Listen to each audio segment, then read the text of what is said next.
चलिए सभी प्यारे बच्चों को जय हिंद। सेंसर क्लासेज में सभी का स्वागत है रवि वर्मा के साथ। आज लेकर आए हैं 12th क्लास केमिस्ट्री। अब इसमें सबसे पहली बात यह है कि हमारा बोर्ड एग्ज़ाम जो है वो नज़दीक आ चुका है और ऑब्जेक्टिव का तैयारी तो बहुत ठीक ठाक हो चुका है। कुछ पार्ट जो लग रहा है कि सब्जेक्टिव में डर लग रहा है, तो वैसे बच्चों जिनको सब्जेक्टिव में डर लग रहा है इस वीडियो को लास्ट तक बने रहिए। बहुत सारा जो आपका कन्फ्यूजन है वो दूर होने जा रहा है। तो देर न करते हुए हम चलते हैं सीधे पॉइंट की ओर। अब देखते हैं शॉर्ट आंसर सीरीज को पहले हम देखेंगे। इस टॉपिक में हम लोग शॉर्ट आंसर को देखेंगे। जैसा कि आप सभी को ज्ञात होगा कि जो बोर्ड जो हमारा है वो सब्जेक्टिव और ऑब्जेक्टिव खंड में ले रहा है, और सब्जेक्टिव को भी जो है वो 2 खंड में कर दिया गया है। कौन कौन से खंड है? पहला आपका शॉर्ट आंसर लघु प्रश्न मिलेगा और दूसरा आपका है लॉन्ग आंसर, जिसमें आपको दीर्घ उत्तरीय मिल जाएंगे। तब इसमें देखिए पॉइंट पर आइए। क्वेश्चन नंबर जो पहला आपका है यह है आपका क्रिस्टलीय ठोस। क्रिस्टलीय ठोस अक्रिस्टलीय ठोस में अंतर अक्सर पूछा जाता है। कौन सा क्रिस्टलीय और अक्रिस्टलीय में, तो यहाँ पर ध्यान देना है। कह रहा है क्रिस्टलाइन ठोस और अमॉर्फस ठोस। जो है ठोस को अंग्रेजी में सॉलिड भी कहते हैं। क्वेश्चन पूछेगा आपसे क्रिस्टलीय ठोस अक्रिस्टलीय ठोस में अंतर बतलाएं। क्वेश्चन क्या बन रहा है? क्रिस्टलीय ठोस और अक्रिस्टलीय ठोस में अंतर बताएं। तो याद कैसे रखेंगे? तो आप पढ़े हैं सबसे पहले क्रिस्टलीय ठोस कहते किसे हैं।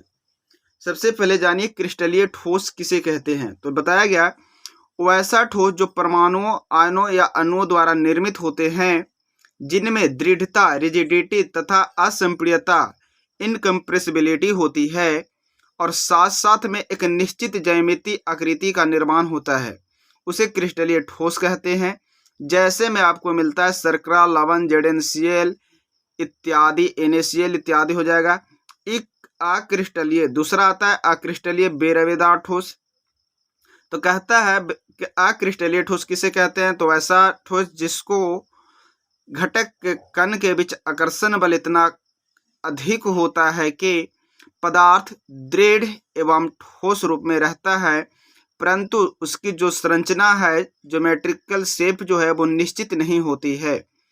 और यही कारण है कि इसे क्या कहते हैं? अतिस्थित द्रव के रूप में भी जानते हैं कांच को। तो जैसे में उदाहरण मिलेगा कांच, रबड़, प्लास्टिक, गलित सिलिका। तो यहाँ से क्वेश्चन ऑब्जेक्टिव में भी डालते हैं अक्सर कि कांच, रबर, प्लास्टिक, गलित सिलिका कैसा ठोस है। तो ये अक्रिस्टलीय, और इसी टर्म को हम लोग बेरवेदार भी कहते हैं।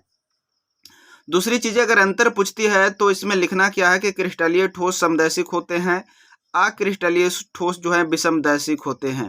क्रिस्टलीय ठोस का जो गलनांक है वो निश्चित हो जाता है, अक्रिस्टलीय ठोस का गलनांक अनिश्चित होता है।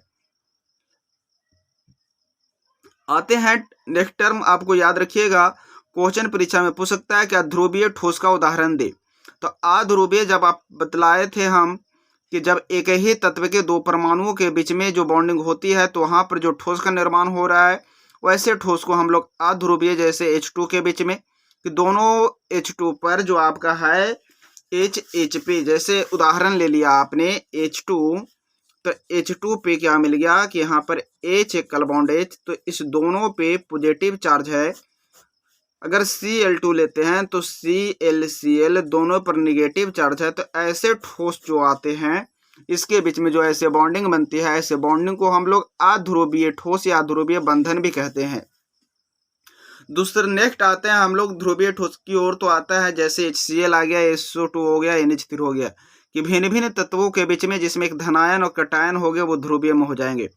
हाइड्रोजन अबंधित ठोस कौन सा होगा? हाइड्रोजन अबंधित ठोस, तो याद रखेंगे आप लोग कि हाइड्रोजन अबंधित ठोस, हाइड्रोजन बॉन्ड जो निर्माण होता है, हाइड्रोजन बॉन्ड का जो निर्माण होता है वो होता है फ्लोरीन, ऑक्सीजन और नाइट्रोजन के साथ। तो याद रखना है कि हाइड्रोजन बॉन्ड केवल फोन में लागू होता है। तो जिस तत्व के साथ फ्लोरीन, ऑक्सीजन और नाइट्रोजन को मिलाकर यौगिक का निर्माण होता है तो उसमें हाइड्रोजन बॉन्ड होगा। जैसे में HF हो गया, H2O हो गया, NH3 हो गया इत्यादि। आगे आता है धात्विक ठोस का उदाहरण दीजिए। तो आपको याद रखना है कि सिल्वर हो गया, कॉपर आपका हो गया, सोना हो गया, लोहा हो गया, अल्युमिनियम हो गया। 7 संयोजक ठोस का उदाहरण दीजिए। तो याद रखेंगे हीरा, ग्रेफाइट, क्वार्ट्ज, सिलिकॉन। 7 संयोजक ठोस का उदाहरण बतलाएं तो क्या याद रखना है? हीरा, ग्रेफाइट, क्वार्ट्ज, सिलिकॉन। नेक्स्ट आप इसमें आप पढ़े होंगे क्रिस्टल जालक। क्रिस्टल जालक में आपको एक झलक आपको याद दिलाते चले। अब ध्यान देते चलेंगे, क्रिस्टल जालक में आपको मिला था बीसीसी, एफसीसी, एससीसी, ईसीसी। अब यहाँ पर क्वेश्चन जो आपका आता है, बीसीसी में कुल परमाणुओं की संख्या कितनी हो जाती है? 2 हो जाती है। एफसीसी में कुल परमाणुओं की संख्या कितनी होती है? 4 हो जाती है। एससीसी में कुल परमाणुओं की संख्या कितनी होती है? तो 1 हो जाती है। नेक्स्ट अगर हम बात करते हैं ईसीसी, जिसको हम लोग एंड सेंटर्ड क्यूबिक यूनिट बोलते हैं, इसमें जो परमाणुओं की संख्या आती है वो 1.5 आ जाती है। नेक्स्ट क्वेश्चन जो आपको है वो आ सकता है कोऑर्डिनेशन नंबर से। तो याद रखना है कि कोऑर्डिनेशन नंबर जो टेट्राहेड्रल में 4 हो जाएंगे, ऑक्टाहेड्रल में 8 हो जाएंगे, स्क्वायर प्लेन रहेगा वर्ग समतलीय तो 4 हो जाएंगे। अब एक क्वेश्चन और इस पर आता है कि स्क्वायर क्लोजिंग पैकिंग जो होता है एससीपी, उसमें संकुलन गुणांक कितना होता है? तो संकुलन गुणांक जो है उसमें आ जाएगा 52.4%। षष्ठ कोणीय निबिड़ संकुलन में संकुलन गुणांक जो है 60.4%।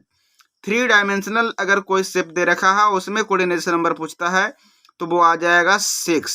3 डायमेंशनल में कितना आ जाएगा? 6। तो जो भी प्यारे बच्चे अभी इस चैनल पर नए हैं तो इस वीडियो को लाइक अवश्य करें और चैनल को सब्सक्राइब अवश्य करें और अपने दोस्तों के पास शेयर जरूर कर दें। आइए देखते हैं हम लोग नेक्स्ट टॉपिक।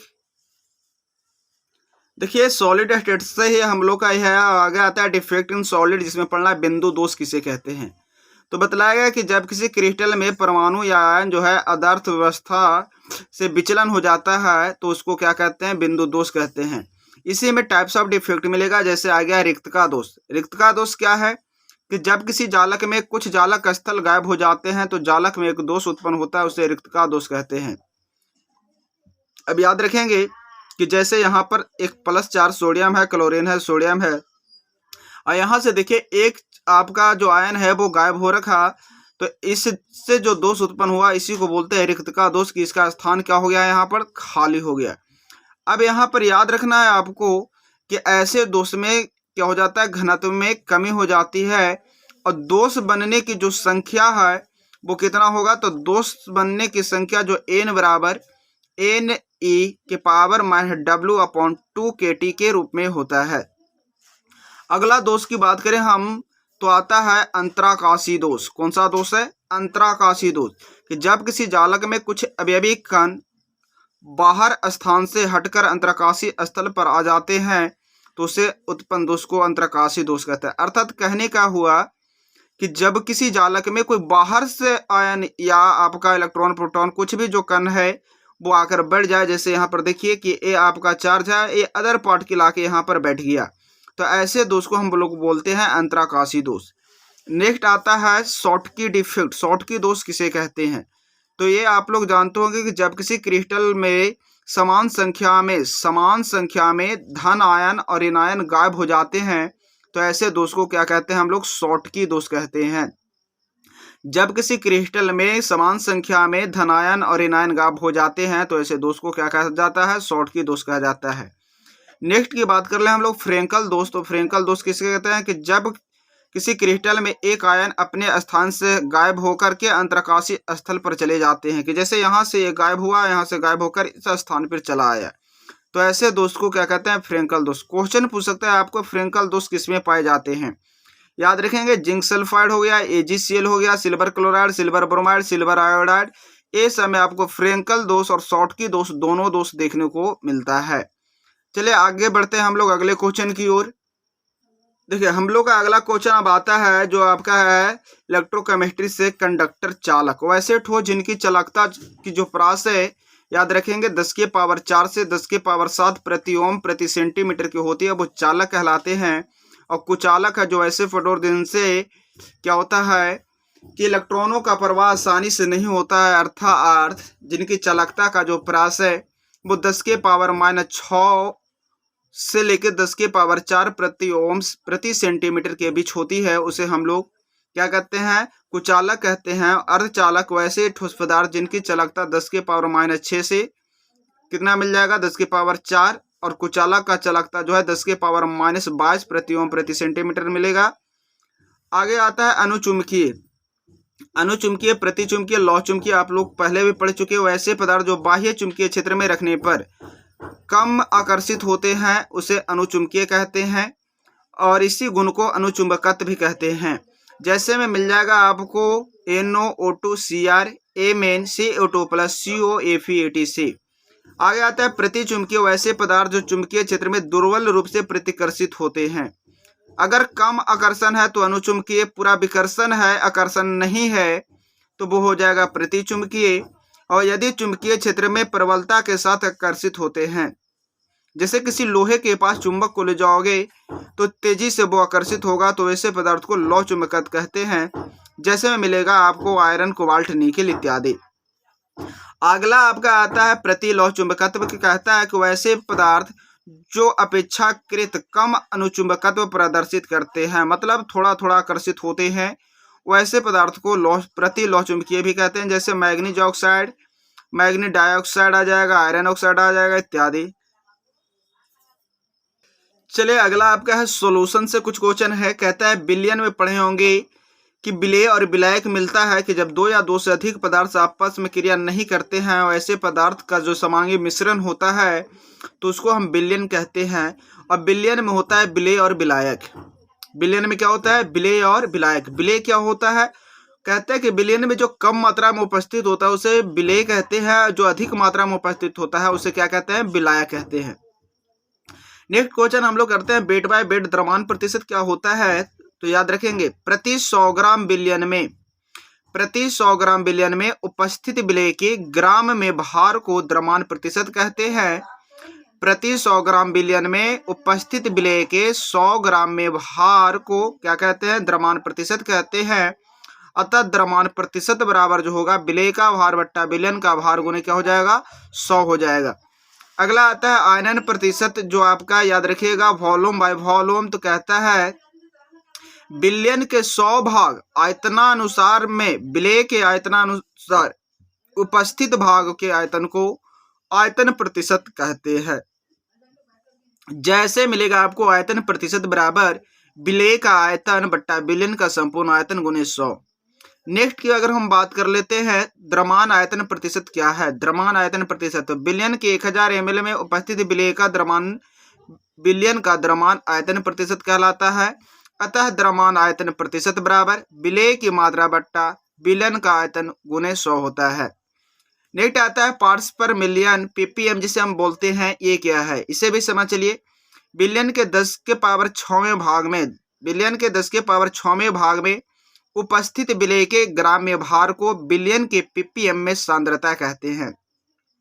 तो आपको याद रखना है ppm में सांद्रता बराबर होता है विलयन का ग्राम में भार बट्टा विलयन का आयतन गुने 10⁶। आगे आपका आता है मोल प्रभाज क्या है, तो याद रखिएगा किसी विलयन में उपस्थित किसी अवयव का मोल प्रभाज जो होता है उस मोलों की संख्या तथा सभी अवयवों के कुल मोलों की संख्या के अनुपात होता है। अर्थात इसे हम कह सकते हैं किसी विलयन में एक अवयव के मोलों का संख्या तथा उस विलयन में उपस्थित कुल अवयव के मोलों की संख्या के अनुपात को मोल प्रभाज या मोल अंश भी कहते हैं, और इसे 1 से द्वारा सूचित करते हैं। याद रखिएगा मोल प्रभाज भी जो है ये ताप पर निर्भर नहीं करता है, और जैसा कि ऑब्जेक्टिव सीरीज चला था उसमें भी बतलाए थे कि मोल प्रभाज और मोललता जो आपका है ये ताप पर निर्भर नहीं करता है। आइए देखते हैं अगला क्वेश्चन। अगला क्वेश्चन आपका है मोलरता क्या है। मोलरता तो आप पढ़े होंगे, मोलरता जो होता है वो आपका लीटर में और मोललता जो केजी में जाता है। तो मोलरता पढ़े होंगे प्रति लीटर बिलियन में, प्रति लीटर या 1 लीटर आयतन में, 1 लीटर आयतन में विलेय की जो मोलों की संख्या होता है उसे विलयन की मोलरता कहते हैं, जिसे A के द्वारा सूचित करते हैं। मोलरता बराबर क्या मिल जाता है, Y बट्टा W गुने 1/x, अर्थात विलेय का ग्राम में मोल बट्टा विलयन का आयतन क्या चीज में आ जाएगा, लीटर में। याद रखेंगे मोलरता विलयन के ताप के साथ परिवर्तित होता है।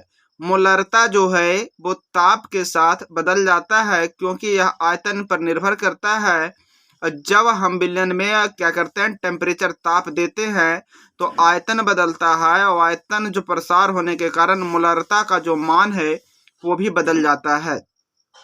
अगला क्वेश्चन आपका सामान्यता, नॉर्मलिटी किसे कहते हैं? तो बिलियन के 1 लीटर में उपस्थित विलेय के ग्राम तुल्यांक की संख्या को सामान्यता कहते हैं।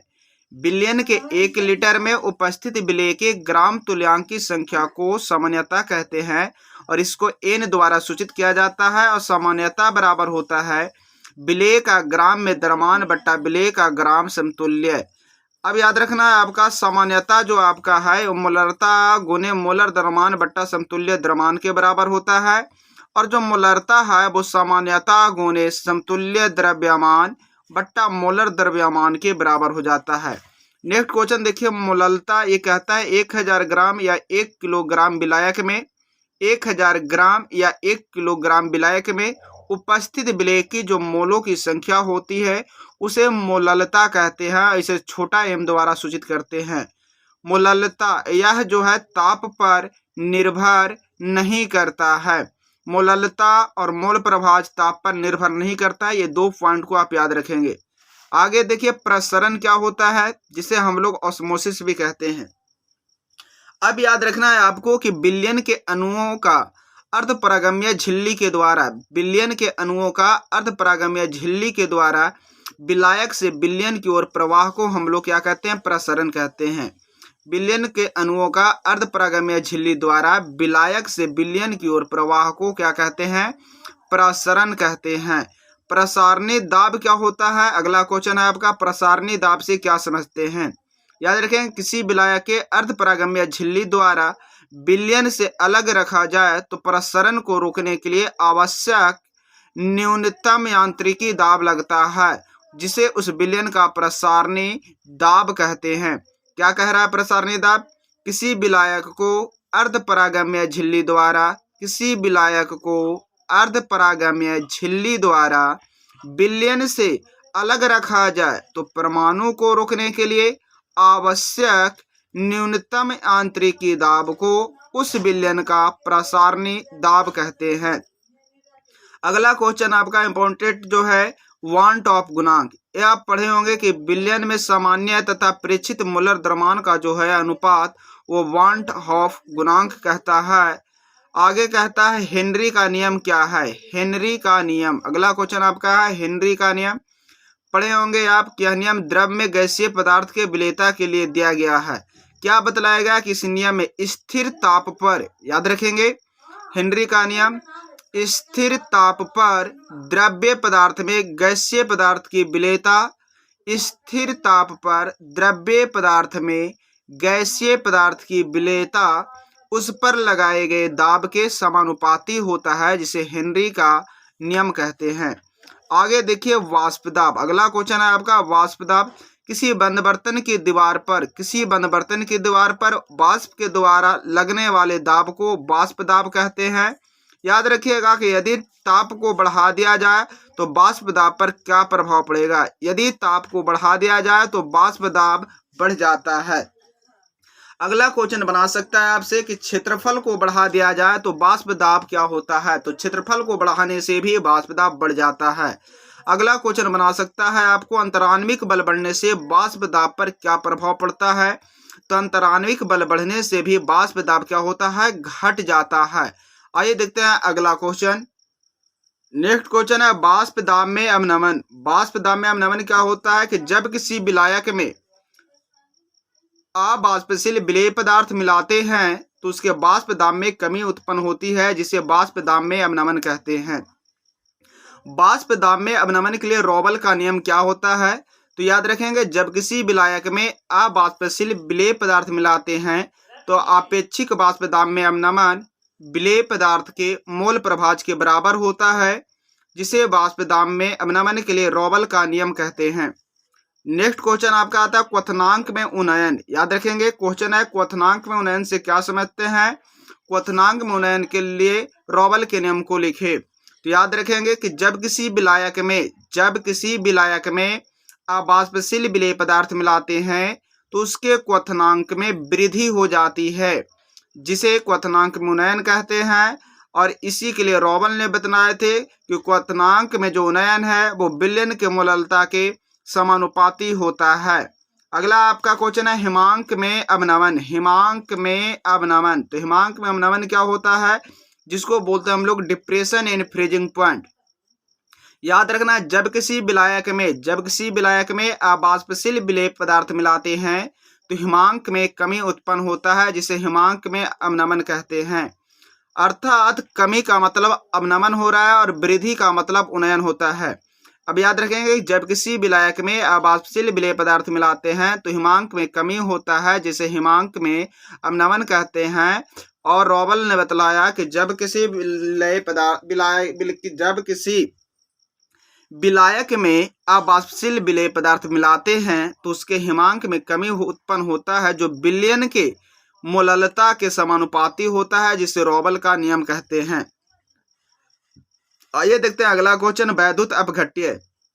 अगला क्वेश्चन है वैद्युत अपघट्य क्या है, तो याद रखेंगे कि जब किसी यौगिक में जलीय विलयन या द्रवित अवस्था में विद्युत धारा प्रवाहित करके उसे आयन में तोड़ा जाता है तो उसे हम लोग वैद्युत अपघट्य कहते हैं।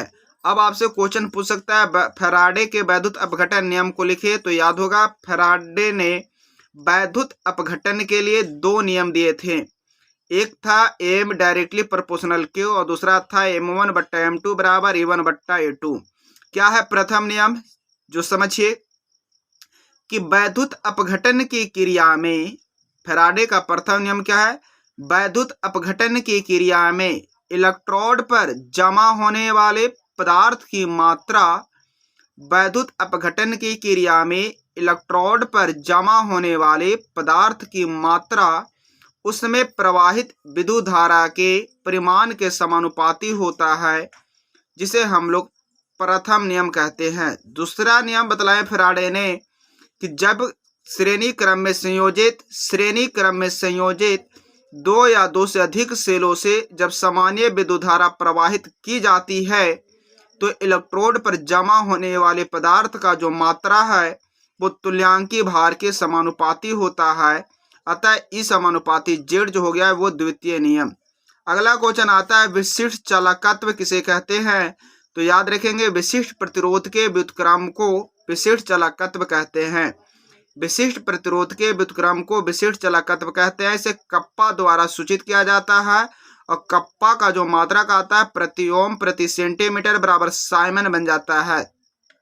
अगला क्वेश्चन आता है कुलराज का नियम, तो याद रखेंगे कि अनंत तनुता के विलयन का तुल्यांकी चालकत्व जो है, अनंत तनुता के विलयन का तुल्यांकी चालकत्व उसमें उपस्थित प्रत्येक आयन के तुल्यांकी चालकत्व के योगफल के बराबर होता है। अर्थात delta infinite equal to delta plus delta minus charge हो जाता है, जो हम लोग को जानते हैं कुलराज के नियम से। अगला क्वेश्चन आपका इलेक्ट्रोड विभव किसे कहते हैं। याद रखेंगे किसी छड़ के द्वारा इलेक्ट्रॉन त्याग या ग्रहण करने की प्रवृत्ति को इलेक्ट्रोड विभव कहते हैं। किसी भी छड़ के द्वारा इलेक्ट्रॉन त्याग या ग्रहण करने की प्रवृत्ति को क्या कहते हैं, इलेक्ट्रोड विभव कहते हैं। अगला क्वेश्चन जो है मानक इलेक्ट्रोड विभव, बहुत ही इंपॉर्टेंट है, कई बार पूछा भी है कि जब किसी सेल में विलयन के 1 मोल सांद्रण में, जब किसी सेल के विलयन में 1 मोल सांद्रण में 298 केल्विन ताप पर इलेक्ट्रोड का जो विभव होता है उसे हम लोग मानक इलेक्ट्रोड विभव कहते हैं। इसे ई नोट के द्वारा सूचित किया जाता है। देखिए फिजिकल का अगला चैप्टर आता है आपका केमिकल काइनेटिक्स, जिसका क्वेश्चन आता है अभिक्रिया का वेग से क्या समझते हैं। तो पढ़ना है अभिक्रिया का वेग किसे कहते हैं। याद रखेंगे कि प्रति इकाई समय में अभिकर्मक के सांद्रण में होने वाले कमी या उत्पाद के सांद्रण में होने वाले वृद्धि को अभिक्रिया का वेग कहते हैं। क्वेश्चन पूछ सकता है कि अभिक्रिया के वेग को प्रभावित करने वाले कारकों को लिखे। अभिक्रिया के वेग को प्रभावित करने वाले कारकों को लिखे, कारणों को लिखे कि क्या होता है। तो जैसे इस पर किस पर डिपेंड करता है। आगे आता है अभिकर्मक के प्रति इकाई सांद्रण में अभिक्रिया का वेग जो है वेग स्थिरांक के बराबर होता है। क्या कहता है अभिक्रिया का वेग कि ताप बढ़ने से अभिक्रिया का वेग जो है वो बढ़ जाता है। याद रखेंगे ताप बढ़ने से अभिक्रिया का वेग पर क्या प्रभाव पड़ता है, बढ़ जाता है। और 10 डिग्री सेल्सियस ताप पर जो अभिक्रिया का वेग है वो दुगना हो जाता है। कितने डिग्री सेल्सियस ताप पर अभिक्रिया का वेग दुगना होता है? तो याद रखना 10 डिग्री सेल्सियस ताप पर अभिक्रिया का जो वेग है वो दुगना हो जाता है। 10 डिग्री सेल्सियस ताप पर अभिक्रिया का वेग दुगना हो जाता है। अभी समय है आप लोगों को एक बार रिवीजन अवश्य कर ले, एक बार सारे प्रश्नों को देख ले। आप स्क्रीनशॉट ले लेकर लिख भी सकते हैं और कम से कम प्रयास करें कि अगर लिख भी नहीं सकते हैं तो एक बार इस आवाज़ को जरूर अपने कानों में डाल ले। बहुत सारे क्वेश्चन का सॉल्यूशन इसी वीडियो में आपको मिलने जा रहा है। इसके बाद हम आपको दिखाएंगे क्वेश्चन बैंक किस प्रकार का क्वेश्चन पूछ रखा है और कितना हमारा इस टॉपिक में आता है। अगला क्वेश्चन आता है आपका, अभिक्रिया की कोटि से क्या समझते हैं? अभिक्रिया की कोटि से क्या समझते हैं? याद रखेंगे, अभिकर्मक के सांद्रण के पदों को वेग समीकरण में प्रयुक्त होने वाले घातों को योगफल को अभिक्रिया की कोटि कहते हैं। क्या कह रहा है? अभिकर्मक के सांद्रण के पदों के, अभिकर्मक के सांद्रण के पदों के वेग समीकरण में प्रयुक्त होने वाले घातों को योगफल को अभिक्रिया की कोटि कहते हैं। अगला क्वेश्चन आपका आता है, कैटेलिस्ट क्या है? कैटेलिस्ट जिसे उत्प्रेरक कहते हैं। याद रखना है, वैसे पदार्थ जो बगैर अपनी अवस्था या बनावट और भार में परिवर्तन किए बिना, वैसे पदार्थ जो बगैर अपनी अवस्था में परिवर्तन किए बिना रासायनिक अभिक्रिया के वेग को परिवर्तित कर देता है, उसे उत्प्रेरक कहते हैं। याद रखेंगे, और इस घटना को उत्प्रेरण कैटेलाइसिस भी कहा जाता है। उत्प्रेरक का खोज किसने किया था? उत्प्रेरक का खोज किसने किया था? याद रखेंगे, उत्प्रेरक का खोज 1835 ईस्वी में बर्जीलियस ने किया था। उत्प्रेरक का खोज किसने किया? 1835 ईस्वी में बर्जीलियस ने किया। अगला क्वेश्चन, एंजाइम क्या है? एंजाइम क्या है? याद रखेंगे, एंजाइम जटिल नाइट्रोजन युक्त कार्बनिक यौगिक होती है। एंजाइम जटिल नाइट्रोजन युक्त कार्बनिक यौगिक होती है जो जीवित पौधों एवं जंतुओं द्वारा उत्पन्न होते हैं। जैव पद्धति में अभिक्रिया को उत्प्रेरित करने हेतु इसका कार्य आता है। आगे क्वेश्चन आपका है, कोलाइड से क्या समझते हैं? याद रखेंगे, जिसका खोज, कोलाइड का जो खोज है 1861 में थॉमस ग्राहा के द्वारा किया गया था। कोलाइड का खोज 1861 में थॉमस ग्राहा के द्वारा किया गया। अब यहाँ पर याद रखना, जिन पदार्थों को विलयन पार्चमेंट झिल्ली में से, अर्धपरागम्य झिल्ली में से विसरित नहीं होते हैं, बहुत धीरे धीरे विसरित होते हैं या ना के बराबर विसरित होते हैं, जिसे हम लोग कोलाइड कहते हैं। जैसे आता है ग्लू, जिलेटिन, एल्बुमिन, स्टार्च, गोंद आदि।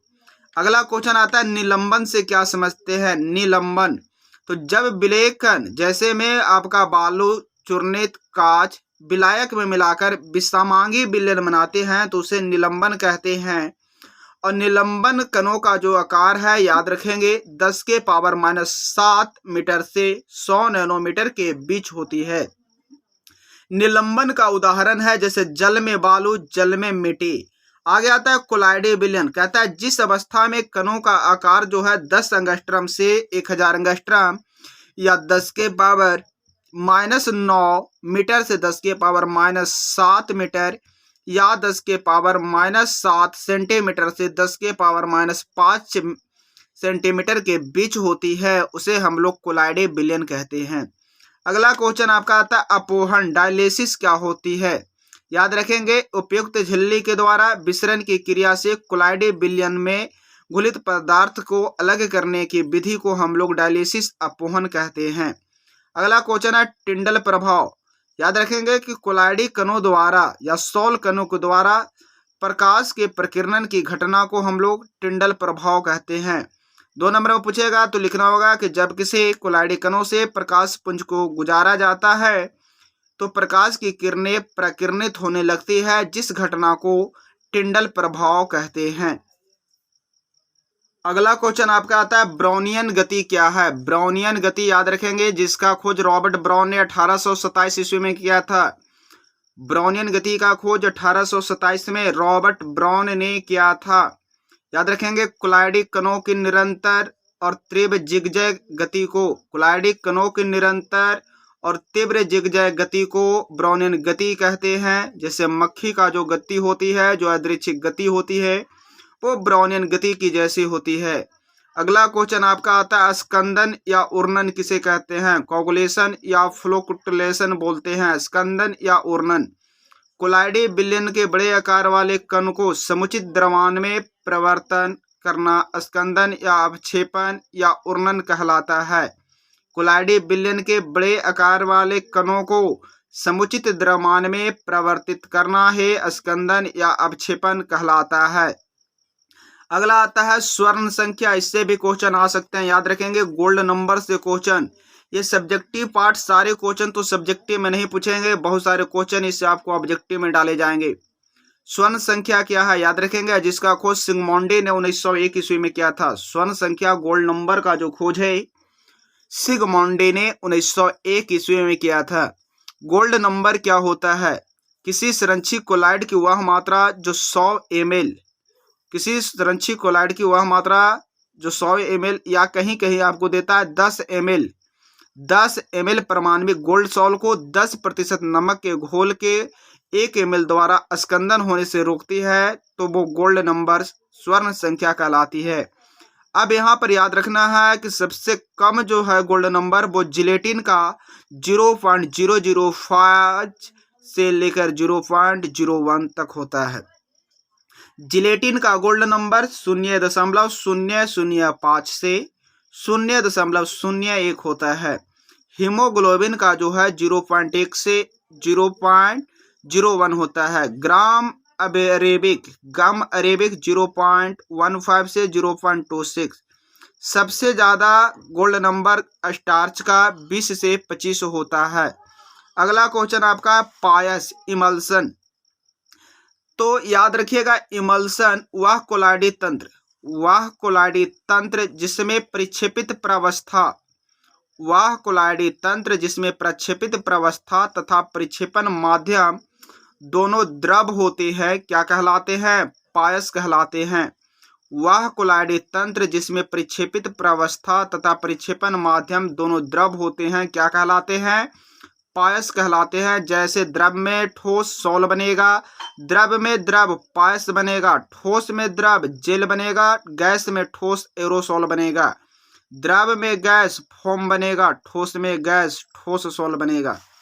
देखिए हमारा फिजिकल हुआ समाप्त।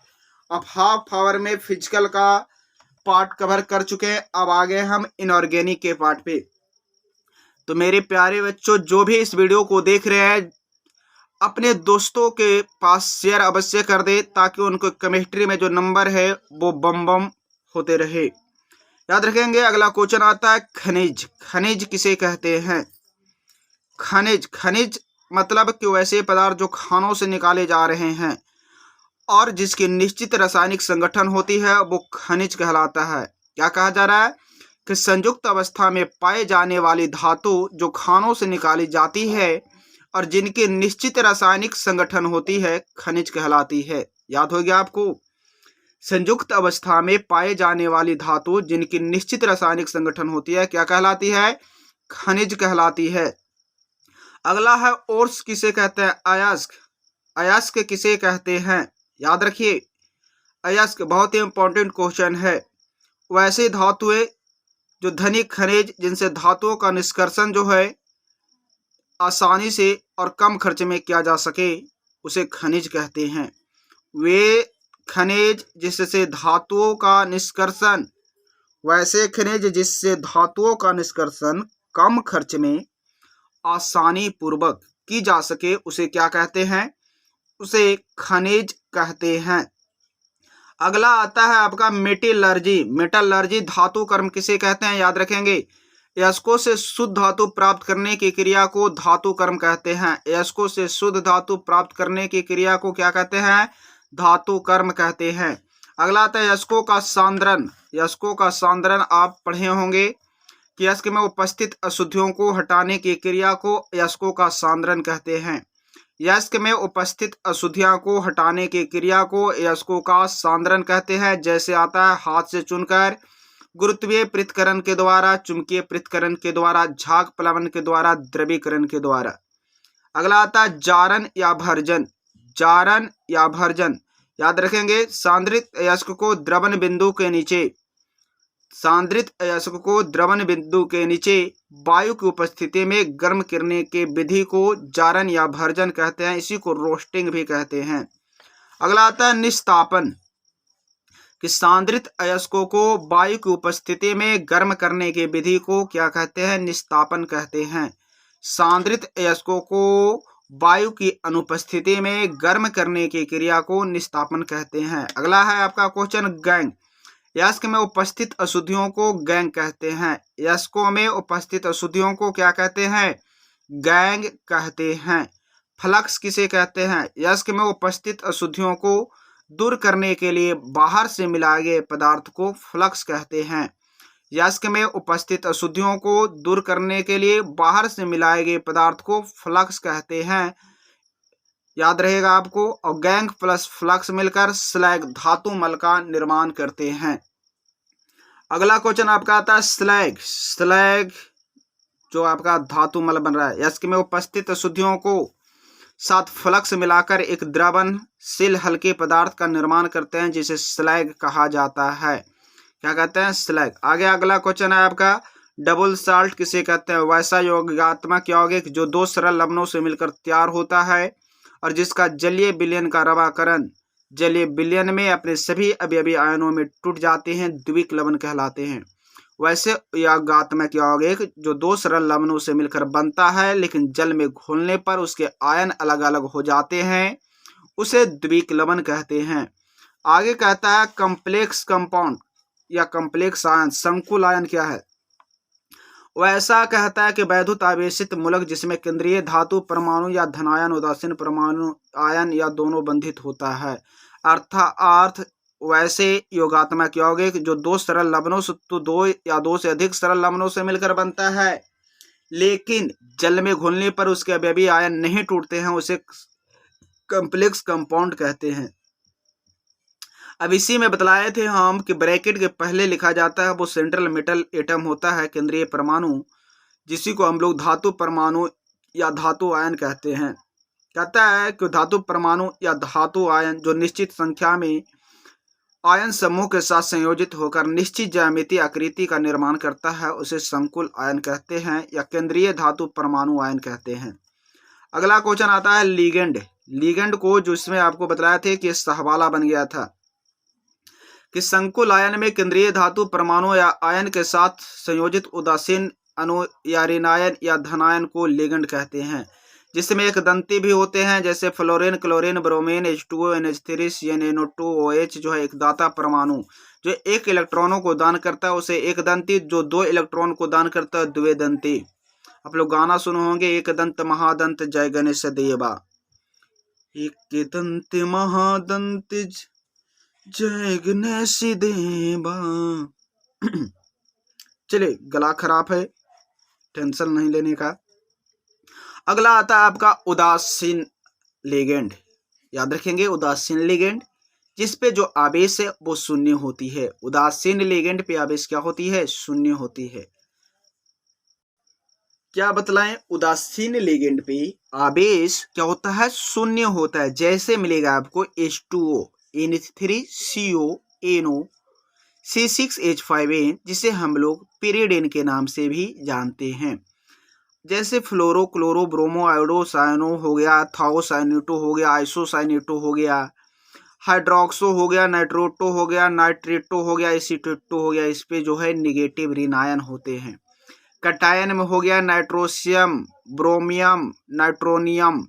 आगे आता है कोऑर्डिनेट नंबर कैसे फाइंड करते थे, तो बोले थे कि कोऑर्डिनेशन नंबर के धातु परमाणु आयन के साथ जुड़े लिगेंड दाता परमाणुओं की संख्या को अर्थात सहवालों की संख्या को क्या कहते हैं? धातु परमाणु की संख्या को या आयनों की जो संख्या है वो उसको उप सहसंयोजन संख्या कहते हैं। ये जो लिगेंड नजर आ रहा है वो कितने से घिरे हैं, जैसे NH3 है, यहाँ पर 6 मिल गए तो उप सहसंयोजन की संख्या कितनी हो गई? 6।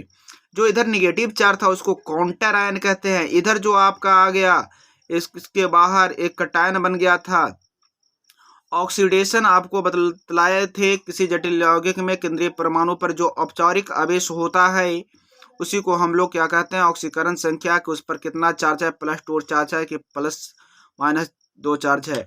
आगे याद रखना EAN नंबर कैसे फाइंड करते हैं, इसे भी याद रखेंगे आप, कि ये जो आपको यहाँ पर देख रहे हैं कि ये जो कोबाल्ट है, अगर ये आपको 3D 4D 5D 6D का तत्व मिल जाए, याद रखिएगा यदि स्कैंडियम से लेकर जिंक तक का कोई तत्व मिलता है तो EAN नंबर जो है वो 36 हो जाएगा।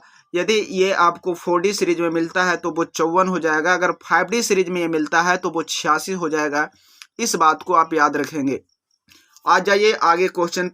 चलिए, ऑर्गेनिक का क्वेश्चन आपको आता है, कार्बोहाइड्रेट क्या है, पॉलीहाइड्रोक्सी एल्डिहाइड या पॉलीहाइड्रोक्सी कीटोन द्वारा बहुलित यौगिक जो जल में अपघटित होकर पॉलीहाइड्रोक्सी एल्डिहाइड या कीटोन का निर्माण करते हैं उसे कार्बोहाइड्रेट कहते हैं। पॉलीहाइड्रोक्सी एल्डिहाइड या पॉलीहाइड्रोक्सी कीटोन मिलकर क्या बनाते हैं, बहुलक बनाते हैं, जिसे हम लोग कार्बोहाइड्रेट कहते हैं। इसका सामान्य सूत्र याद रखेंगे, CxH2O का होल वाई होता है। कार्बोहाइड्रेट का सूत्र क्या होता है, CxH2O का होल वाई होता है। जैसे में आपको मिलेंगे ग्लूकोज और सुक्रोज। अगला आता है ओलिगोसैकेराइड क्या है, वैसे कार्बोहाइड्रेट जल में अपघटित होकर 2 एमिनो एसिड का निर्माण करते हैं या 2 मोनोसैकेराइड का प्रदान करते हैं, उसे ओलिगोसैकेराइड कहते हैं। जैसे में ओलिगोसैकेराइड का उदाहरण याद रखेंगे जो 2 से 10 के बीच में आपको दे रहा है, sucrose, maltose, lactose, raffinose. Disaccharide कहता है कि जो जल में अपघटित होकर 2 समान मोनोसैकेराइड देते हैं उसे हम लोग डाइसैकेराइड कहते हैं। जैसे डाइसैकेराइड का उदाहरण है सुक्रोज। सुक्रोज जो जल अपघटित करने पर ग्लूकोज और फ्रुक्टोज में टूट जाता है। सुक्रोज को जल अपघटित करेंगे तो ग्लूकोज तथा फ्रुक्टोज में टूटेगा। माल्टोज को जल अपघटित करिएगा तो इसको ग्लूकोज प्लस ग्लूकोज मिलेगा। पॉलीसैकेराइड क्या है, वैसा कार्बोहाइड्रेट जो जल में अपघटित होकर अत्यधिक संख्या में मोनोसैकेराइड देते हैं उसे पॉलीसैकेराइड कहते हैं। पॉलीसैकेराइड का सूत्र होता है C6H10O5 होलेन, C6H10O5 होलेन। अगला क्वेश्चन आपका आता है एमिनो एसिड से क्या समझते हैं, एमिनो अम्ल। वह एमिनो अम्ल जो आपका आता है एनोस्टे और कार्बोक्सिलिक समूह के साथ उपस्थित होते हैं। वैसे आपका कार्बनिक यौगिक जिसमें एक NH2 और एक COOH समूह उपस्थित होते हैं तो उसे एमिनो एसिड कहते हैं। जैसे में मिलेगा आपको glycine, alanine, valine, leucine, isoleucine, proline. अब याद रखिएगा आवश्यक एमिनो अम्ल क्या होते हैं, आवश्यक और एक होता है अनावश्यक। वैसा एमिनो अम्ल जिसका संश्लेषण हमारा शरीर नहीं करता है तो वो हमारे लिए आवश्यक हो गया, इसीलिए उसे हम भोजन द्वारा प्राप्त करते हैं और उसे आवश्यक एमिनो अम्ल कहते हैं। जिसे हम बाहर से लेते हैं जैसे में मिल जाएगा आपको आइसोलेसिन आवश्यक एमिनो अम्ल है, ल्यूसीन आपका आवश्यक एमिनो अम्ल है, लाइसिन आवश्यक एमिनो अम्ल है, मेथियोनिन आवश्यक है, फेनिल एलानिन आवश्यक है, थियोनिन आवश्यक है, ट्रिप्टोफैन आवश्यक है, वेलिन आवश्यक है, आर्जिनाइन जो है आवश्यक है, हिस्टिडाइन, ये सब बाहर से लेने वाला है। अनावश्यक आता वैसा एमिनो अम्ल जिसका संश्लेषण हमारा शरीर कर सकता है उसे आवश्यक एमिनो अम्ल कहते हैं। जैसे ग्लाइसिन, एलानिन, एस्पार्टिकम। आगे आपका आता है पेप्टाइड क्या होता है, पेप्टाइड क्या है, पेप्टाइड कि दो या दो से अधिक समान या भिन्न एमिनो अम्ल के मध्य संघनन के निर्मित यौगिक जो जल के साथ विलोपन होता है, या 2 एमिनो अम्ल जिस बॉन्ड के साथ आपस में बंधा होता है उसी बॉन्ड को हम लोग पेप्टाइड बॉन्ड कहते हैं। याद रखेंगे सरल भाषा में कि 2 एमिनो अम्ल आपस में जिस बंधन के द्वारा जुड़े होते हैं उस बंधन को पेप्टाइड कहते हैं। अब कहता है पेप्टाइड बंधन से संयुक्त अधिक संख्या में विभिन्न एमिनो अम्ल द्वारा निर्मित होते हैं तो प्रोटीन का निर्माण हो जाता है। ताकि जब 38 ATP ग्लूकोज का निर्माण होता है, 38 ATP ग्लूकोज तो एक एमिनो एसिड होते हैं, जब 2 एमिनो एसिड आपस में जुड़ जाते हैं तो पेप्टाइड बॉन्ड के द्वारा प्रोटीन का निर्माण हो जाते हैं। क्वेश्चन पूछ सकता है प्रोटीन का स्रोत क्या है, तो याद रखिएगा दूध, मछली, सोयाबीन, मांस आदि। ट्रिक के रूप में याद रखना चाहते हैं तो याद रखिएगा माप, दाम, अंडो, मां से मांस, प से पनीर, म से मछली, अ से अंडा, दू से दूध, ये जो आपको है प्रोटीन का स्रोत वाले उदाहरण हैं। चलिए आपको याद रखना है, अंडा, दूध, सोयाबीन में एल्बुमिन प्रोटीन मिलते हैं, मक्का, जौ में प्रोलामिन्स प्रोटीन मिलते हैं, खाद्यान्न में ग्लोबोमिन, बाल्क सिल्क और तंतु, बाल सिल्क जो तंतु है इसमें स्क्लेरा प्रोटीन मिलता है, त्वचा में, बाल में, नाखून में केराटिन प्रोटीन मिलता है, त्वचा में, बाल में, नाखून में केराटिन। अंडा दूध नहीं करिएगा जी, अंडा दूध, सोयाबीन में एल्बुमिन्स, मक्का में प्रोलामिन्स, पेशियों में मायोसिन, दूध में सिर्फ पूछता है तो केसिन याद रखेंगे, गाजर में पूछ दे तो कैरोटिन, रेशम में पूछता है तो फाइब्रिन आपको याद रखना है। आगे आपका आता है क्वेश्चन नेक्स्ट, याद रखेंगे पेप्सिन एंजाइम जो है अमाशय में पाचन में सहायक होते हैं, इंसुलिन का जो स्राव है अग्नाशय से जो ग्लूकोज को पाचन में सहायक होता है, हीमोग्लोबिन जो रक्त में उपस्थित होता है जो फेफड़ा से ऑक्सीजन को ऊतक तक पहुंचाने में आवश्यक होता है, साइटोक्रोम जो है रक्त में उपस्थित इलेक्ट्रॉन वाहक का कार्य करता है, एंटीबॉडी जो है रक्त में बाह्य संक्रमण से रक्षा करता है, प्रोटीन में से 50% मात्रा 53% होती है, हाइड्रोजन 6 से 7%, ऑक्सीजन जो है आपका 23 से 25% और नाइट्रोजन 16 से 17% और सल्फर 1% होता है। अगला क्वेश्चन, एंजाइम बतलाए थे कि एंजाइम आवश्यक जैव उत्प्रेरक होता है जो ताप तथा पीएच के मध्य परिस्थितियों में विशिष्ट जैविक इकाइयों को अच्छी उच्च दर से संपन्न कराता है, एंजाइम कहलाता है। जैसे इमल्सन हो गया, पेप्सिन हो गया, ट्रिप्सिन हो गया, इन्वर्टेज हो गया, माल्टोज हो गया, लैक्टोज हो गया, यूरियज हो गया, न्यूक्लियज हो गया। जैसे पढ़ोगे गन्ना का जो किण्वन करवाते हैं वो इन्वर्टेज नामक एंजाइम में। अब आगे बतलाए थे विटामिन, विटामिन में भी बतलाया गया था विटामिन कार्बनिक यौगिकों का समूह है जिसकी आवश्यकता वृद्धि तथा निश्चित क्रियाकलाप के लिए होता है, जिसकी अनुपस्थिति या न्यूनतम मात्रा के कारण विशिष्ट रोग उत्पन्न हो सकते हैं। विटामिन जो आपका 2 कैटेगरी का मिल गया था, एक था बसा विलेय, दूसरा था जल। बसा में बोले थे कि कीड़ा हो जाएगा तो ADE या KEDA कीड़ा के रूप में याद रखना। दूसरा है BC जल विलेय, इसे में आपको बतलाए थे विटामिन का रासायनिक नाम हम कि विटामिन ए जो है रेटिनॉल, B1 थायमिन, B2 आपको riboflavin, B3 pantothenic, B5 नायासिन, B6 pyridoxine, B7 क्या मिल जाएगा, बायोटिन। B7 क्या मिलेगा, बायोटिन। B12 साइनोकोबाल्मिन, B12 मिल जाएगा। एस्कैस्टिकोफिल्लो, ये जो है CDEK का नाम है, विटामिन CDEK। सी से ऐसे एस्कार्बिक, कैसे कैल्सिफेरॉल, टिक्को से टिक्कोफेरॉल, फिल्लो से फिलोक्विनोन। वैसे विटामिन जो न तो बसा में मिले हैं न जल में मिले हैं, वैसे विटामिन का नाम है विटामिन H। वैसे विटामिन जो न तो बसा में न जल में मिले हैं उस विटामिन का नाम है विटामिन H। आगे याद रखेंगे विटामिन A का जो स्रोत है दूध, अंडा, मक्खन, मछली का तेल, गाजर, टमाटर, पक्के आम भी है। विटामिन ए की कमी से आपको रतौंधी होता है, शुष्क त्वचा हो सकता है, कॉर्निया आपको डैमेज हो सकते हैं। B1 जो है मिलता है, B1 का स्रोत है अनाज, फलियां, मांस, अंडा। अगर विटामिन B1 की कमी होती है तो भूख की कमी हो जाएगी, कमजोरी हो जाएगा, सिर दर्द हो जाएगा। B2 की जो है ये पूर्ति दूध, ईस्ट, हरी सब्जियां करता है, इसकी कमी से मंदित वृद्धि, जीभ में जलन और टर्मेटाइटिस हो सकता है। B6 जो है मांस, मछली, ब्रेड, इसके कमी से एनीमिया हो सकता है। B12 की कमी जिससे आपका एनीमिया, भूख का कम लगना, जीभ जलन हो सकता है। विटामिन K की कमी से आपको हाइपोथ्रोम्बिया, खून का थक्का न बनना हो सकता है। विटामिन E की कमी से वंध्यता, जनन, उपकला, क्षतिग्रस्त या नपुंसकता जैसे रोग हो सकते हैं।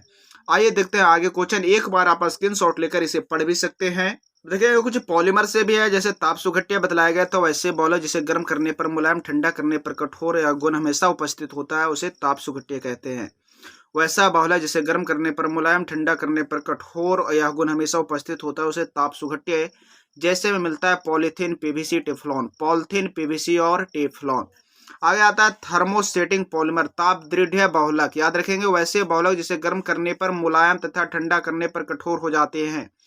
यह गुण दोबारा नहीं पाया जाता है, ताप दृढ़ होता है, जैसे बैकेलाइट, ग्लिप्टल, बिट्टल। रबर बतलाए थे हम कि रबर आइसोप्रीन का बहुलक होता है जिसका आविष्कार गुडयार नामक वैज्ञानिक ने किया था। अब आता है क्वेश्चन, रबर का बल्कनीकरण से क्या समझते हैं। याद रखेंगे कि जब रबर में गंधक मिलाकर गर्म करने की प्रक्रिया को रबर का बल्कनीकरण कहते हैं। रबर में गंधक मिलाकर गर्म करने की प्रक्रिया को क्या कहते हैं, रबर का बल्कनीकरण कहते हैं। इसके अणुओं के बीच तिर्यक बंधन पाया जाता है, इसमें कठोरता का गुण उत्पन्न हो जाता है, इसीलिए इसका उपयोग जो है लचीला टायर बनाने में किया जाता है। जैसे फिनॉल जो है और फॉर्मल्डिहाइड का मिश्रण ये क्या बनाता है, बेकिलाइट बनाता है। आगे आते हैं क्वेश्चन, ड्रग्स औषधि। किसी रोग से बचाव या निवारण, निदान या उसके उपचार के लिए जिस दवा का उपयोग करते हैं उसे औषधि कहते हैं। क्या कह रहा है, किसी रोग से बचाव, निवारण या निदान उसके उपचार के लिए जिस रासायनिक पदार्थ का उपयोग किया जाता है उसे औषधि कहते हैं। प्रति अम्ल किसे कहते हैं, वैसा रासायनिक पदार्थ जिसका उपयोग अम्लीयता को दूर करने के लिए किया जाता है, प्रति अम्ल कहलाता है। प्रशांतक क्या है, जिस दवा का उपयोग दिमागी बीमारी को दूर करने के लिए किया जाता है, जिस दवा का उपयोग दिमागी बीमारी को दूर करने के लिए किया जाता है उसे प्रशांतक ट्रेनक्विलाइजर कहते हैं। जैसे में आपको ट्रेनक्विलाइजर में मिल जाता है मेप्राबोमेट, क्लोरोडाइजापॉक्साइड, डाइजापॉल मिल जाएगा, इक्वानिल मिल जाएगा, डिप्रेशन में आपको हाइपोटेंशन में काम करेगा, बर्बिट्यूसेट भी आपको काम करेगा। एनाल्जेसिक क्या है, दर्द निवारक दवा है। याद रखेंगे एनाल्जेसिक का मतलब होता है दर्द निवारक। वैसा दवा जिसका उपयोग दर्द निवारण में किया जाता है उसे एनाल्जेसिक कहते हैं, जैसे aspirin, paracetamol, nimesulide, ibuprofen, diclofenac sodium. अगला है एंटीबायोटिक प्रतिजैविक, जिसे बोलते हैं जिस दवा का उपयोग बैक्टीरिया को मारने के लिए उसकी वृद्धि को रोकने के लिए किया जाता है उसे एंटीबायोटिक प्रतिजैविक कहते हैं। जिस दवा का उपयोग बैक्टीरिया को मारने के लिए उसकी वृद्धि को रोकने के लिए किया जाता है उसे प्रतिजैविक कहते हैं। जैसे में मिल जाएगा आपको, मारने वाले में मिल जाएगा बैक्टीरिया मारने वाला पेनिसिलिन, ऑफ्लॉक्सासिन, एमिनोग्लाइकोसाइड। रोकने वाला में मिलेगा एरिथ्रोमाइसिन, टेट्रासाइक्लिन, क्लोरोएम्फेनिकॉल। एंटीसेप्टिक क्या होते हैं, एंटीसेप्टिक क्वेश्चन है प्रतिरोधी। जब बैक्टीरिया को मारने या उसकी वृद्धि को रोकने के लिए जीवित कोशिका पर जीवित कोशिका पर बाहरी रूप से दवा का उपयोग करते हैं तो उसे एंटीसेप्टिक कहते हैं। जैसे में मिलेगा सोफ्रामाइसिन, फ्यूरासिन, डेटॉल, क्लोरोजाइलिन, टर्पिनॉल, ये आपको एंटीसेप्टिक है। आगे आता है डिसइंफेक्टेंट क्या होता है, विसंक्रमक। जब बैक्टीरिया को मारने या उसकी वृद्धि को रोकने के लिए निर्जीव पदार्थ पर बाहरी रूप से रासायनिक पदार्थ का उपयोग करते हैं तो उसे डिसइंफेक्टेंट कहते हैं। जैसे में मिलेगा क्लोरीन वाटर में आप मिला देते हैं आपका। आगे आता है आपका आर्टिफिशियल स्वीटिंग एजेंट क्या है, कृत्रिम मधुरक कहता है। मिठापन उत्पन्न करने के लिए जब बाहर से रासायनिक पदार्थ का उपयोग किया जाता है तो उसे कृत्रिम मधुरक कहते हैं। जैसे में स्पार्टिन 100 गुना, सैक्रिम 550 गुना, सुक्रोज 600 गुना, एलिटेम 2000 गुना। तो सबसे ज्यादा मीठा होता है एलिटेम, एलिटेम के बाद होता है सुक्रोज, सुक्रोज के बाद होता है सैक्रिम, सैक्रिम के बाद है स्पार्टिन, स्पार्टिन के पहले पे आ जाएगा आपका चीनी। अगला क्वेश्चन है आपका सॉफ्टनिफिकेशन, सौवनीकरण क्या है।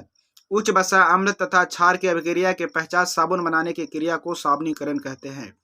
उच्च वसा अम्ल तथा क्षार की अभिक्रिया के पश्चात साबुन बनाने की क्रिया को साबुनीकरण कहते हैं। आगे था डिटर्जेंट क्या है, डिटर्जेंट अपमार्जक उच्च हाइड्रोकार्बन के अल्कोहल तथा सल्फ्यूरिक अम्ल से मिलकर बने ईस्टर का सोडियम लवण को अपमार्जक कहते हैं। अब आ जाइए थोड़ी सी रिएक्शन में, फ्रीडल क्राफ्ट रिएक्शन में याद रखेंगे हेलोअरिन की अभिक्रिया जो करवा रहा है किसके साथ, अल्मोनियम क्लोराइड की उपस्थिति में अल्काइल हैलाइड के साथ करवाता है तो कहता है कि आपका अल्काइल हैलाइड ऑर्थो या पारा समूह से जोड़ता है तो Friedel craft. Friedel craft relation क्या है कि हेलोअरिन को अल्मोनियम क्लोराइड की उपस्थिति में एसाइल कंपाउंड के साथ गर्म करते हैं तो एसाइल कंपाउंड ऑर्थो या पारा से जुड़ता है तो इसी को हम लोग बोलते हैं फ्रीडल क्राफ्ट एसाइलेशन। नेक्स्ट याद रखना है फीडिंग रिएक्शन, जब हेलोअरिन के दो अणु को सोडियम के साथ ईथर की उपस्थिति में सोडियम धातु के साथ संयोग कराते हैं। हेलोअरिन के दो अणु को सोडियम के साथ ईथर की उपस्थिति में सोडियम धातु के साथ में संयोग कराते हैं तो बाइफिनिल बनता है तो क्या बन होता है, फीडिंग रिएक्शन। अगला आता है उर्ज रिएक्शन कि जब अल्काइल हैलाइड के दो अणु सोडियम के साथ निर्माण करते हैं तो अल्केन बनता है तो क्या होता है, उर्ज रिएक्शन। अल्काइल हैलाइड के दो अणु सोडियम धातु के साथ शुष्क ईथर की उपस्थिति में अभिक्रिया करते हैं तो अल्केन बनता है, उर्ज रिएक्शन। उर्ज फिटिंग क्या है कि जब आपका एराइल हैलाइड के दो अणु सोडियम धातु के साथ शुष्क ईथर की उपस्थिति में अभिक्रिया करते हैं आपका अल्काइल बेंजीन बन जाता है तो जिसे हम लोग बोलते हैं उर्ज फिटिंग। फ्रैंकलेशन क्या है, अल्काइल क्लोराइड या अल्काइल ब्रोमाइड को शुष्क एसीटोन की उपस्थिति में सोडियम आयोडाइड के साथ गर्म करने से अल्काइल आयोडाइड का निर्माण होता है। अल्काइल क्लोराइड या अल्काइल ब्रोमाइड को शुष्क एसीटोन की उपस्थिति में सोडियम आयोडाइड के साथ गर्म करने से अल्काइल आयोडाइड का निर्माण होता है, दूसरे फ्रैंकलिस्टन। आगे आता है सैंड मेयर। सैंड मेयर क्या है कि जब बेंजीन डाइजेनियम क्लोराइड को क्यूप्रस हैलाइड के साथ गर्म करते हैं हेलोरेन का निर्माण होता है, तो उसे सैंड मेयर रिएक्शन कहते हैं। आगे आता है कोल्बे रिएक्शन। जब फिनॉल को CO2 के साथ सोडियम हाइड्रोक्साइड की उपस्थिति में गर्म करते हैं तो सैलिसाइलिक एसिड का निर्माण होता है, जिसपे बेंजीन पे एक OH COO जुड़ जाता है तो इसे सैलिसाइलिक एसिड कहा जाता है। अगर CHO जुड़ता है तो सैलिसल्डिहाइड हो जाता है। जब टॉलिन को क्रोमाइड क्लोराइड के साथ अभिक्रिया करने से एल्डिहाइड बनता है तो उसे इटार्ड रिएक्शन कहते हैं। हॉफमैन ब्रोमाइड क्या है कि जब एसाइड एमाइड को ब्रोमीन के साथ NOH की उपस्थिति में अभिक्रिया करवाई जाती है तो 1 डिग्री एमीन का निर्माण होता है, जिसे हॉफमैन ब्रोमाइड। राइमर टाइमर अभिक्रिया क्या है? फिनॉल को क्लोरोफॉर्म तथा जलीय सोडियम हाइड्रोक्साइड के साथ संयोग कराने से सैलिसल्डिहाइड का निर्माण कराना राइमर टाइमर कहलाता है। अर्थात फिनॉल से जो सैलिसल्डिहाइड बन रहा है, इस अभिक्रिया को हम लोग राइमर टाइमर कहते हैं। तो चलेंगे प्यारे बच्चों, ये अब कुछ लॉन्ग का है क्वेश्चन, जिसे प्रथम कोटि अभिक्रिया का व्यंजक प्राप्त करें। इसे आप स्क्रीनशॉट लेकर अभ्यास जरूर कर लेंगे। अगला क्वेश्चन आपका आता है ड्राई सेल। ड्राई सेल शुष्क सेल क्या है, इसका वर्णन कर लेंगे। तीसरा आता है सेकेंडरी सेल या द्वितीयक सेल। लेड संचयक सेल आपका आता है, इसका भी आप स्क्रीनशॉट लेकर प्रैक्टिस अवश्य कर लें, अभी समय है। नेक्स्ट है आपका तांबा का निष्कर्षण।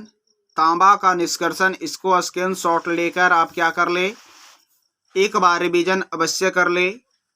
अगला आपका है, इसी में आपका कौन सा, जस्ता का निष्कर्षण। जस्ता का निष्कर्षण, इसका भी स्क्रीनशॉट ले लीजिए। आगे आपका आता है सोना का निष्कर्षण और 2 निष्कर्षण और आपका है। एक आपका आ गया लोहा का, एक आ गया आपका अल्युमिनियम का, इससे भी आप कंप्लीट कर लेंगे। लोहा का निष्कर्षण, लोहा का निष्कर्षण जो है, इसका प्रमुख यश क्या क्या होते हैं ये पहले भी बतला चुके हैं, इसे स्क्रीनशॉट ले लीजिए, एक बार आप पढ़ लें, अवश्य देखें। नेक्स्ट टर्म आपका इसका आता है कि लोहे के आपको इसमें वात्या भट्टी में सबसे ऊपर का जो ताप होता है वो कम होता है, नीचे का ताप सबसे अधिक होता है। अल्युमिनियम का निष्कर्षण, जिसमें वैद्युत अपघटन की क्रिया भी मिलता है, अल्मोना प्राप्त करने की क्रिया मिलती है, इसे आप कंप्लीट कर लीजिए। चलिए कुछ ऑब्जेक्टिव सीरीज भी आपको इसमें जैसे मिल रहा है कि षटकोणीय निबिड़ संकुलन में कितना कोऑर्डिनेशन है, NO2 में सोडियम का कोऑर्डिनेशन कितना है, शॉर्टकी में कितना है, इसको भी एक बार आप रिवीजन कर लेंगे। समय काफ़ी हो गया है, इसे स्क्रीनशॉट लेकर आप इसे एक बार लास्ट में देख लीजिए। बहुत सारे क्वेश्चन आपको जो है इस वीडियो में आपको कंप्लीट होने जा रहे हैं। स्क्रीनशॉट ले लेकर इसे आप कंप्लीट कर लीजिए और अपने दोस्तों के साथ शेयर करना ना भूलें। और सेंसर क्लासेज चैनल पे जो भी बच्चे नए हैं सब्सक्राइब अवश्य करें और अपने दोस्तों के पास शेयर अवश्य करें। और आपको किस टॉपिक में ज़्यादा डर लग रहा है कमेंट बॉक्स में अवश्य बतलाएं, ताकि मैं आपको जल्द से जल्द उस वीडियो को उपलब्ध करा सकूं और आपके परीक्षा में अच्छे से अच्छे आप टॉपर की श्रेणी में रहे, आप टॉप 1 से टॉप 10 तक अपना नंबर बनाए, यही हमारी शुभकामनाएं रहेगी आप सभी को। तो लास्ट तक इस वीडियो में बने रहने के लिए धन्यवाद। जो बच्चे इस वीडियो में पहले छोड़कर चले गए हैं इस सारे ऑब्जेक्टिव पॉइंट से वंचित रह जाएंगे। तो जो भी बच्चे लास्ट तक बने हुए हैं वो अपने दोस्तों को पास ये शेयर अवश्य कर देंगे। जैसे आपका इसमें आप देखिए एरोमेटिक कंपाउंड का स्ट्रक्चर बना रखा है कि ये बेंजीन आ गया, बेंजीन पे COO जुड़ता है तो फिर आपको बेंजोइक बन जाता है, बेंजीन पे CH3 जुड़ता है टोले बनता है, बेंजीन पे COO जुड़ता है तो मेट्रो नाइट्रो बेंजोइक बन जाता है, बेंजीन पे NH2 जुड़ता है तो एनालेन बन जाता है, N2 सेल जुड़ता है तो बेंजीन डाइजोनियम क्लोराइड बन जाता है, बेंजीन पे NH2 जुड़ता है तो एनालेन आ गया। अगर बेंजीन पे COCH3 जुड़ गया तो एसीटोफेनॉल बनता है, बेंजीन पे NH2 एनालेन आ गया, बेंजीन पे COCl आ गया, बेंजाल क्लोराइड आ गया। ये देखिए आपको केमिस्ट्री टॉपिक में इतने सारे आपको जो नाम है कई बार रिएक्शन में आ चुके हैं और यही सब जो आपका नाम है ये पूछता है कि होता क्या है। जो चलिए जिन बच्चों का इलेक्ट्रॉनिक कॉन्फ़िगरेशन दिक्कत होगा वो याद रखेंगे। और यहाँ पर एक बहुत ही इंपॉर्टेंट टर्म है कि XeF2 का आकार कैसा होता है रैखिक, XeF4 का आकार कैसा है वर्ग समतलीय, XeF6 का आकार कैसा है विकृत अष्टफलकीय, XeOF2 का आकार कैसा है टी आकृति में, XeOF4 का आकार कैसा है वर्ग पिरामिडीय, इस वाले पॉइंट को आप अवश्य देखेंगे, ये देखकर जाना है, इसमें से आपको एक क्वेश्चन अवश्य रहेगा। आगे देखिए आपका स्केडियम से लेकर जिंक तक आपका आ गया 3D 4D और 5D सीरीज का ये आ गया आपका क्या चीज़, इलेक्ट्रॉनिक विन्यास।